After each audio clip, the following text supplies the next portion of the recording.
The newest restoration from 3D Film Archive. Treasure of the Four Crowns. Restoration, preservation, might even call it a rescue. Yes, a lot of their work are rescues because nobody else is going to do it. These elements from the analog era are aging fast, and in some cases badly, and there's no going back. So anyway, this was a relatively low budget, low production value 80s flick. It was from 1983. And as with other films from that period, it was filmed with an adapter lens. Rather than a twin stereo rig or a mirror rig, it was single lens for the camera and a single adapter for the projector, which made things a lot easier but also lowered the quality significantly. It also goes without saying that the 3D is quite strong, for better or worse, throughout the entire thing. It's not like modern digital 3D where you can fine tune it, and sometimes they even dial it back too much. Well, this is the other direction. For instance, this spear or whatever it is coming at you, yes, that's one item that's poking out of the screen. Left and right views are that disparate. And this extremeness of 3D coupled with inevitable errors sometimes can create a very confusing image, such as especially with the opening titles. And this is an issue with many 3D movies from the analog era, the issue of vertical disparity, especially in titles. Or it could have been in the background. You can fix one, but the other will be out of alignment when you do. So you can't do both at the same time. So you'll notice here that he's in alignment, but the titles are slightly out of alignment. And this 3D is also very strong at the same time, with even the cigarette coming out of his mouth having depth coming out of the screen, and the background being so far apart from each other that the views can't even be fused properly. But 3D Film Archive did the best they could with alignment, and in one instance I noticed they did keyframe alignment to have the title aligned even though the background wasn't, and then quickly slide it so that as the title went away, the background came back into alignment. Now keep in mind, because of this extreme 3D, you want to have a system that doesn't have a problem with ghosting. One thing I hear often is that this movie has a lot of ghosting.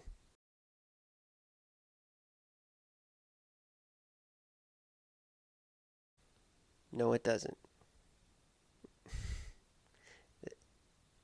Your 3D Blu-ray does not have a problem with ghosting. A 3D Blu-ray is just a left image and a right image. Your display does the rest, and your eyes and brain do the rest. There is no ghosting on the disc. But scenes that have very strong depth or high contrast, like light backgrounds for instance, will be more susceptible to ghosting on certain displays. It's likely that flat panels are more susceptible to that because it's emitting light from the screen itself. I can say from experience that two televisions that I've had, a passive LED and my current 4K active LED, would have some ghosting under certain circumstances, such as extreme depth and contrast. But my projector has zero problem with ghosting. I don't know if that's consistent across projectors or if it varies, but I've never had any problems with ghosting, even with extremist of depth. It just literally blocks out the views almost all the way, which is really nice. Another unfortunate thing is that this movie wasn't cleaned up. There are always going to be scratches and blemishes and stuff on film, especially on 3D films, because they have to use whatever elements are available to get both the left and right eye views. And in 3D, those blemishes stand out even more. But in this one, besides the typical fast-moving blemishes that you see on every individual frame of film, there's also blemishes that stay there significantly, like for whole shots, and every scene in this film has them. There'll be like a black spot directly in the center of the film, or a chunk missing here for staying for seconds at a time. Every scene has it. I'm not sure if this was perhaps on that aforementioned lens adapter. And I also noticed some reflections that time that might be related to the lens. Those things weren't removed from the final restoration. Perhaps that would have taken a prohibitive budget to do that. I'm not sure. So that does mar it a little bit, especially in 3D. But otherwise, there is a lot of eye candy sprinkled throughout the film to look out for. There's a scene of a booby trap where arrows are just shooting at you constantly. You might think it'd just be one or two. No, they just keep flying straight at you, and it's very effective. These fast flying arrows just keep poking you in the eye nonstop, relentlessly. And of course, there's many, many, as expected, pop outs written into the cinematography. There was also a number of nice use of slow motion 3D, which really helps. For instance, when he's shimmying down this vine and the leaves are falling off, that works very well in 3D. They're falling slowly into the camera, smoothly. An explosion where sparks are flying. A scene where a kitchen is being destroyed. Things are blowing up here and there. So that slow motion really made it much more effective and beautiful to watch. One thing that struck me was when they were filming outdoors in the winter time, how realistic it felt. I mean, even with the imperfections of the film, serious clarity imperfections and blemishes, it still had this feeling of realisticness that struck me, similar to a Viewmaster. It doesn't have that surreal HDR color grading and the like that you get in all modern movies. It just struck me as very real, especially those winter road scenes. And then there's even a nice close-up of the eyes and face.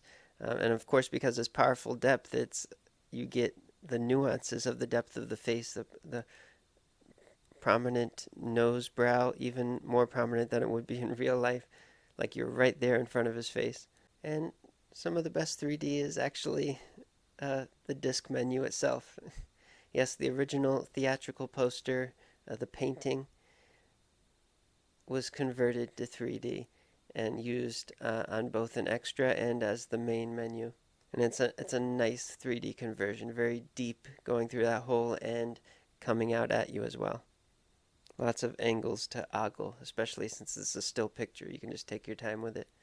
It was made by, produced by, and starring Tony Anthony. So this obviously isn't a typical Hollywood level production. It has the look and feel of a smaller than TV budget, even for the time. It was done with a passion for 3D, obviously, and that is part of the fun of it. And there's some really interesting information, interview with him in the extras.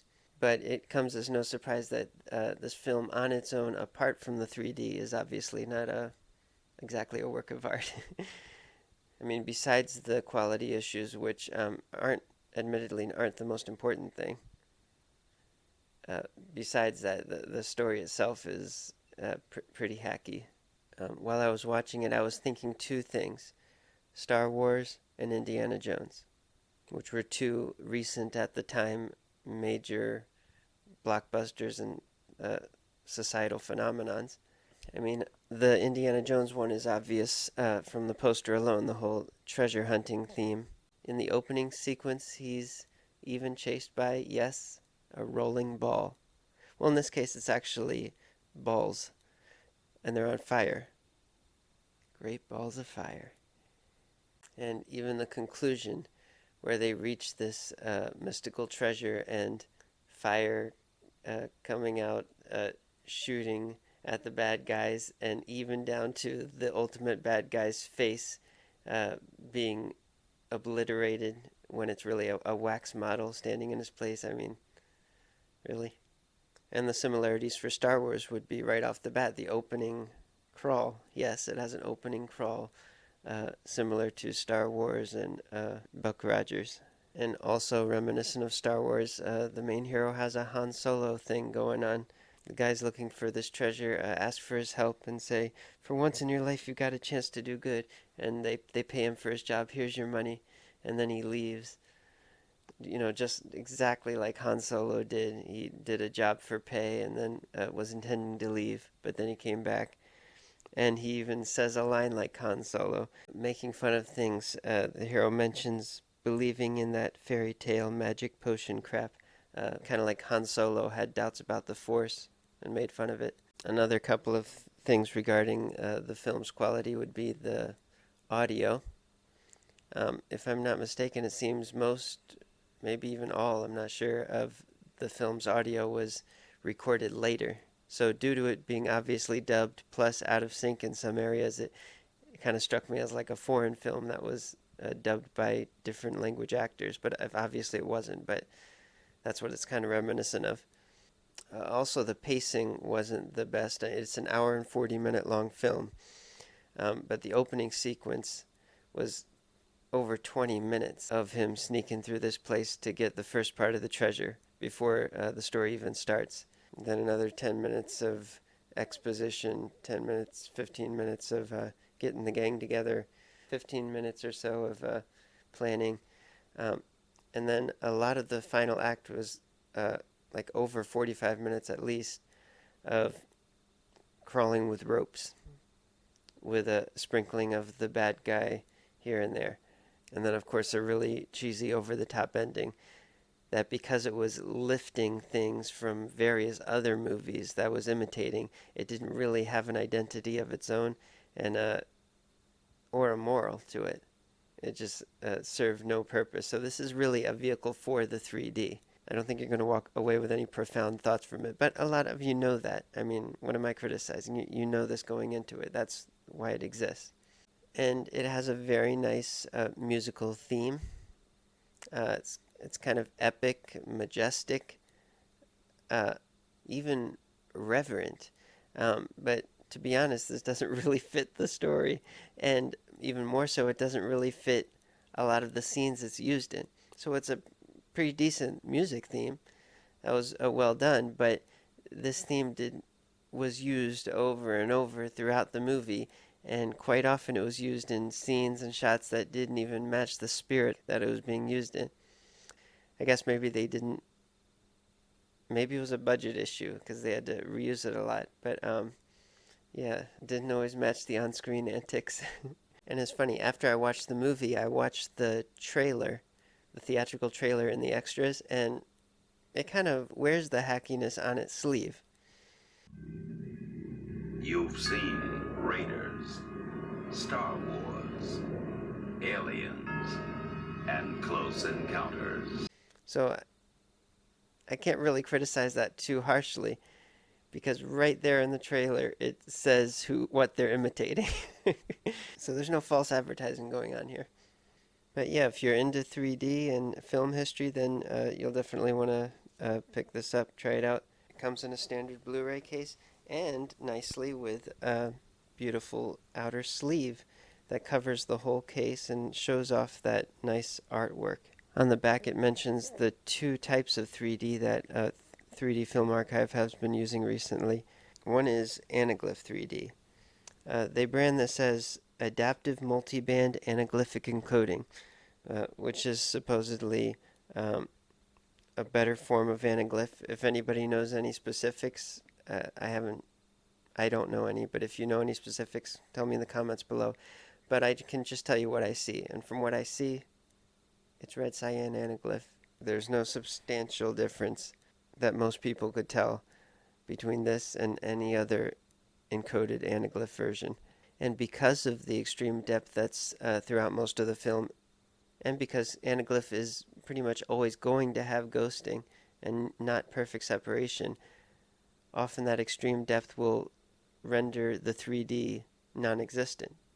So, if you ask me, I think this Anaglyph 3D effort to put this alternate version on the disc is a misguided effort. I can't imagine the size of the audience that would actually want to watch the whole thing in this format. Like I said, in so many cases, because of the extreme depth, as is often the case in these old 3D movies, it just won't work in many instances. The images are so far apart they just won't be fused, even with good color calibration. And there will be scenes where it does work, but it's like shots here and there. But in the end, there's no harm done. Normally, I would say there is, because you're wasting space on the disk that could be used for a higher bit rate, less compression artifacts. But because the clarity of the movie is so non-existent to begin with, because of the film adapter used and the state of the film elements and the generational loss, there's really no harm done to the compression uh, by adding an Anaglyph version. So no harm, no foul. And I'm sorry to nitpick. I'm just going to mention one other little thing that bugs me. It calls the so-called real 3D version, it calls that uh, BD 3D polarized. It's not polarized. See my finger coming at you in 3D? It's not polarized. Polarized is a viewing method. They know this, though. I guess it's just a way to say it in a simple method that can be understandable to most people. But for me, I think it adds a little to the confusion. Polarized is a viewing method. In fact, most 3D displays nowadays aren't polarized, so that can be confusing to people. They think, mine isn't polarized, like all 3D projectors are active. What if somebody thinks, oh, I can't play it then? No. Polarized is a viewing method. Blu-ray again. Left image, right image. Your display does the rest. Your brain does the rest. Uh, but I get what they're trying to say. So thanks for listening to me nitpick, and check out Treasure of the Four Crowns from 3D Film Archive and Kino Lorber. Support their releases to see more releases. That's the way it works. See you next time.